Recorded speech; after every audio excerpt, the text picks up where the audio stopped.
What if the largest wilderness on Earth isn't a wilderness at all? What if it never was? What if the Amazon rainforest is not a natural ecosystem, but constructed one? Not constructed the way we build things today, with steel, concrete, and blueprints, but constructed the way only a civilization with deep, multi-generational, almost incomprehensible knowledge of living systems could construct something. What if it was planted, designed, layered, and engineered into existence over centuries, and then abandoned, left running like a massive machine someone forgot to turn off, or perhaps chose not to turn off, still doing exactly what it was built to do, feeding an entire continent's worth of biological life from root to canopy 500 years after the hands that made it disappeared? The official story we have been taught for 2 centuries is consistent. The Amazon rainforest is a pristine wilderness, a virgin ecosystem, and an ancient, untouched biological archive developing largely unmolested by human hands for tens of millions of years. The people who lived there were supposedly just hunter-gatherers, small, nomadic, and dispersed populations moving quietly through millions of square miles of impenetrable jungle, leaving no lasting mark, building nothing that endured, and knowing nothing that survived them.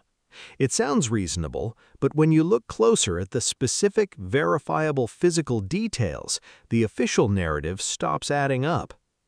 Early primary sources paint a completely different picture. In 1542, when Francisco de Orellana descended the Amazon, his chronicler Gaspar de Carvajal wrote of towns stretching for miles along the riverbanks, populations estimating in the hundreds of thousands, and gardens so vast and deliberately organized that the expedition initially mistook them for natural forest. The long-standing explanation has been that these explorers were simply exaggerating to inflate their own significance. However, Carvajal had no strategic reason to invent a specifically managed, urbanized Amazon. A wilderness discovery would have been equally valuable to his funders. Explorer after explorer across the following century described rhyming things, similar structures, similar patterns of abundance, and similar evidence of human management at a scale that would have required centuries of sustained, coordinated design. The physical evidence left behind in the ground itself confirms this human hand. Scattered throughout the Amazon basin are massive deposits of terra preta, or dark earth, sometimes spanning hundreds of acres. This soil type is extraordinarily fertile, and every scientific analysis confirms without ambiguity that it is not natural. Terra preta contains charcoal, bone, pottery fragments, and organic material in concentrations that can only be produced by sustained intentional human activity over long periods of time. The strangest part is that centuries after the civilization that created it disappeared, terra preta continues to regenerate and rebuild itself. Modern soil science cannot fully replicate it in laboratories. Every single time researchers find terra preta, it sits beneath the richest growth in the forest, acting not as a separate entity, but as a component of a single integrated biological system designed to sustain the forest canopy indefinitely. You do not accidentally engineer millions of square miles of self-regenerating supersoil through ordinary domestic kitchen waste. If the soil was designed, we must look at what was planted in it. The Brazil nut tree is one of the dominant species of the Amazon canopy, yet its natural reproduction is incredibly restrictive. Its flowers can only be pollinated by large-bodied orchid bees that depend on highly specific forest conditions, and its woody fruit capsule is so heavily armored that only one animal, the agouti, has the jaw strength to open it and disperse the seeds. Because the dispersal radius of an agouti is limited to a few hundred meters, natural rodent behavior operating over standard ecological timelines cannot plausibly explain why the Brazil nut tree dominates the canopy across thousands of miles of the Amazon basin. The distribution pattern looks less like natural seed dispersal and more like deliberate, large-scale, long-horizon planting by people who knew they were building something their grandchildren's grandchildren would harvest. This pattern repeats with the peach palm, one of the highest-yielding food trees in the Western Hemisphere. It produces abundant, calorie-dense fruit multiple times a year and thrives perfectly in the multi-layered forest environment. Botanists systematically searching for the wild ancestor of the peach palm discovered that it has no viable wild progenitor. The peach palm as it exists today is essentially a domesticated organism thoroughly shaped by human selection over such a long period that its closest wild relatives produce something fundamentally different.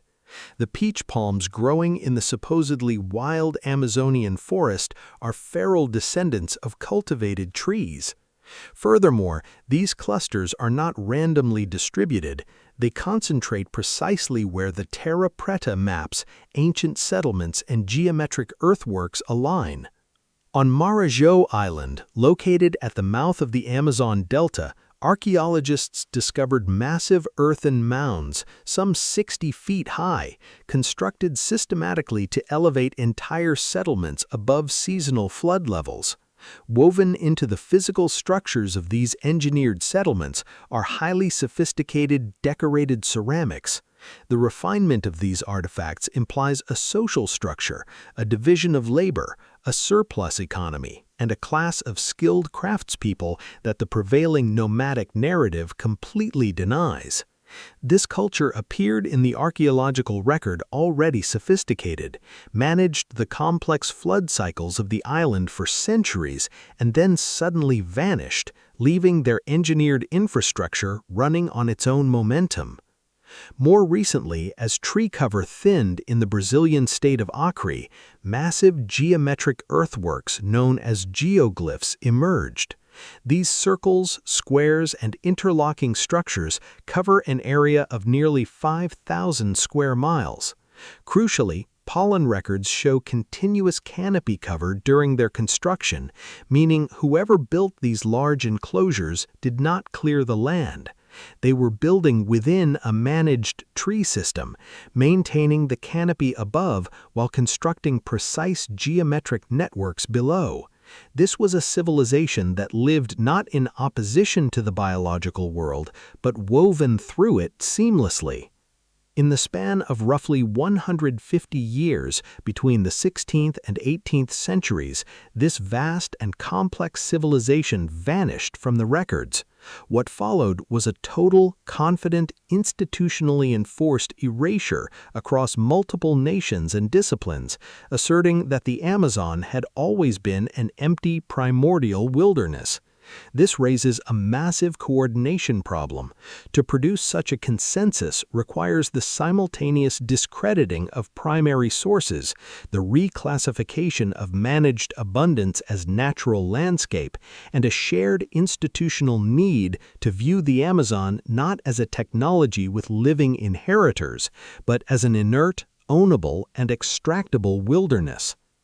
The deeper the evidence goes, the more the Amazon looks like a library, a deliberately assembled repository of biological diversity functioning as a planetary backup system. The wild relatives of tomato, potato, pepper, cassava, cacao, and vanilla, and rubber are all concentrated here in statistically extraordinary densities, holding thousands of years of selective breeding encoded into living organisms. The Amazon is the most ambitious, successful, and durable piece of human infrastructure ever constructed. It has been operating largely unattended for centuries, and its structural layout leaves us with a profound question. Can we see what they made? Do we understand what we are standing in? And if we do, what will we do with it?